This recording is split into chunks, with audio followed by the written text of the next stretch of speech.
Bonsoir à tous, merci d'être là dans notre salle MK de Nation pour cette séance spéciale pour ce film de Stéphane Fraisse, premier long métrage, que nous avons le plaisir d'accueillir ce soir avec vous et avec la distributrice du film, JHR, Anna Delez, à laquelle je laisse la parole tout de suite. Merci beaucoup. Merci Francesca.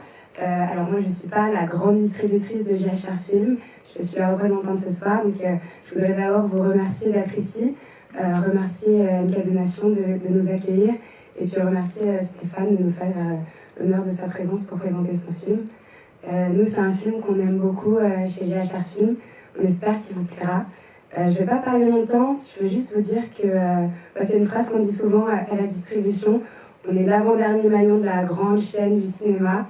On met les films en salle, on les accompagne et c'est vous le dernier maillon, c'est à vous maintenant de faire rayonner le film s'il vous plaît autant qu'à nous, ce que j'espère. Et juste une petite précision, il y aura un micro-trottoir, une petite vidéo testimoniale à la sortie de la salle. Donc voilà, pour les volontaires, on sera très heureux de pouvoir vous interviewer. Je laisse la parole à Stéphane et je vous remercie encore d'être ici. Merci Anna. Micro-trottoir, mais ce ne sera pas sur le trottoir, entendons-nous, parce qu'il fait un froid polaire, donc si vous avez quelque chose encore à dire en sortant de tout ça, ce sera au chaud. Bah, écoutez, moi je suis très heureux d'être là. D'abord, merci Jérôme de m'accueillir dans ce cinéma assez mythique à Paris. Je viens de découvrir à côté le Paradiso, enfin voilà, c'est vraiment, c'est génial, moi j'adore ça. Alors, c'est très difficile parce qu'en fait, depuis 2-3 mois, je fais le tour presque du monde avec ce film et je rencontre des gens et c'est une merveille pour moi, c'est une autre vie, vraiment merveilleuse. Mais le truc, c'est qu'un débat d'après-film, c'est pas ce qu'on va se dire là. C'est très compliqué de vous... J'ai tant envie de vous dire tant de choses, mais je me retiens parce que déjà, j'ai toujours peur quand je vois arriver le réalisateur avant un film, parce que je me dis, mais c'est déprimant, il va me parler du film, donc je vais me boucher les oreilles. Et pour peu que le film soit déprimant, c'est la peine totale. Mais c'est une aventure pour moi, évidemment, c'est mon premier film. Donc c'était une aventure très particulière, mais extrêmement forte, qui naît de très loin, puisque le film, j'ai commencé à l'écrire il y a une dizaine d'années. Dieu merci, j'ai pas fait que ça. Mais il était entêtant et il est venu aussi à un moment où, dans ma carrière d'acteur, j'étais arrivé à un moment probablement un moment où j'arrivais plus à donner sens à des choix que j'avais fait 30 ans ou 40 ans plus tôt. Et ce qui nous arrive à tous en réalité, c'est-à-dire qu'il y a un moment où on continue sur la lancée de choses qui ont perdu de leur sens. Et je suis pas sûr d'ailleurs qu'on soit très heureux. Et c'est ça que pose en réalité le film comme question. C'est qu'est-ce qu'on fait de ce qu'on nous a donné, de ce qu'on nous a transmis, et comment s'en arracher, ou plutôt comment retrouver sa liberté, comment faire de cet héritage quelque chose qui ne soit pas trop lourd pour nous. Voilà. Et c'est une question qui se pose pour nous tous, qu'on soit juifs comme eux, musulmans. Hier j'étais à Grenoble et une femme est venue vers moi pour me dire mais c'est exactement mon histoire. Et elle venait du Maroc, elle m'a raconté des choses très émouvantes. Et au fond le film vraiment, je l'ai imaginé. D'ailleurs, c'est pour ça qu'il y a deux personnages qui incarnent tous les possibles dans le film, vous le verrez. Mais pour moi, c'est un film universel qui pose une question qui s'adresse à nous tous. Voilà, j'espère que vous le ressentirez comme ça. La seule chose qui me fait très plaisir, c'est que je l'ai tourné au mois d'août dans les Pouilles. Donc, je pense que vous serez quand même un peu plus au chaud que ce qu'on est en train de vivre à Paris. Ça, c'est un réconfort. Et puis, quelques mots, évidemment aussi. Donc, merci. J'ai remercié le cinéma, mais merci aussi à JHR, parce que, en fait, c'est ça aussi qu'on découvre quand on est acteur. C'est même quand on a eu, comme moi, j'ai encore la chance de d'incarner des personnages importants, on est évidemment proche de la création du film, mais en fait pas si proche que ça. Parce qu'il y a quelque chose, quand on est très gâté quand on est acteur, on est choyé, on est très narcissique et égocentré, on pense essentiellement à soi, et parfois on fait semblant de penser aux autres, mais voilà. Et donc là, je me suis retrouvé avec tous les jours 60-70 personnes de techniciens fantastiques, d'autant plus fantastiques que je n'ai pas tourné à Rome, donc c'est comme si pour moi j'allais tourner en France dans un coin assez éloigné du centre. Donc j'avais pas des techniciens romains, entre guillemets, très expérimentés.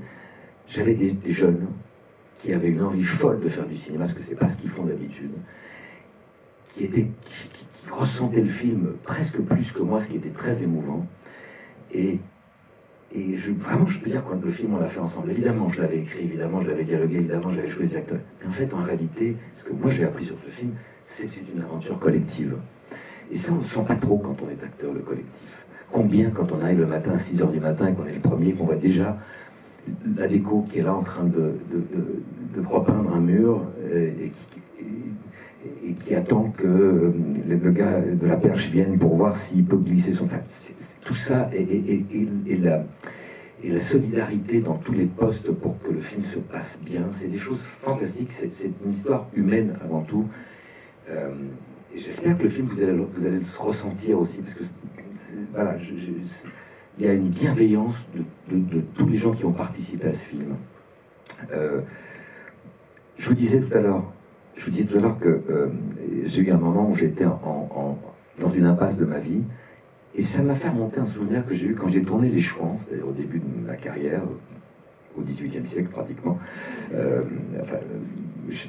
Mon père dans l'histoire était Philippe Noiret. Et un jour, on se retrouve avec Philippe sur un de nos chevaux, tous les deux, au bord d'une petite falaise, dans la lande. Au mois de septembre, l'été indien, il faisait très très chaud, on était dans des costumes de chouans hyper chauds. Lui avait son chapeau avec sa plume, moi aussi d'ailleurs. On était sur un cheval qui ne bougeait pas. De Broca était à au moins 150 mètres parce qu'il avait mis une longue focale, donc on était seuls au monde. Et on attendait que le soleil se couche pour avoir la plus belle lumière. Et le soleil ne se couche pas si vite et ça a duré une plombe. Et Noiret restait là, impassible, sans rien dire. Et puis un moment après, je crois, au moins une demi-heure, il s'est tourné vers moi, il m'a fait: tu vois Stéphane, je crois que j'en ai un peu assez de faire l'enfant. Sur le moment, moi, ça m'a pas parlé grand-chose, parce que j'avais 28 ans, et je me disais, mais... Et en fait, je me rends compte qu'aujourd'hui, à peu près à son âge, à l'époque, je me suis posé les mêmes questions. Et je me suis dit que j'avais un moment, en tout cas, pour moi, c'était une nécessité, j'avais besoin de répondre à des choses que je n'avais pas affrontées, parce que, en fait, en étant acteur, on passe d'un personnage à l'autre, et on fait une fuite, parfois tellement protégée qu'on ne se confronte pas, on ne se cogne pas à soi. Et quand ça arrive, le choc il est encore plus dur. Et j'ai eu la chance de répondre à ça et de déverrouiller des choses de moi grâce à l'écriture de ce film. Donc c'est très émouvant pour moi de le partager avec vous ce soir et depuis 2 jours. Et j'espère que j'aurais tant aimé d'ailleurs être là pour un débat après, parce que je trouve que c'est surtout ça qui est à vivre. Mais je suis très, très heureux de vous voir aussi nombreux dans cette salle. Donc je vous souhaite un bon voyage en Italie du Sud. Et puis si vous avez effectivement envie de répondre à 2-3 questions, n'hésitez pas. Voilà. Bon film et à bientôt peut-être. Merci beaucoup.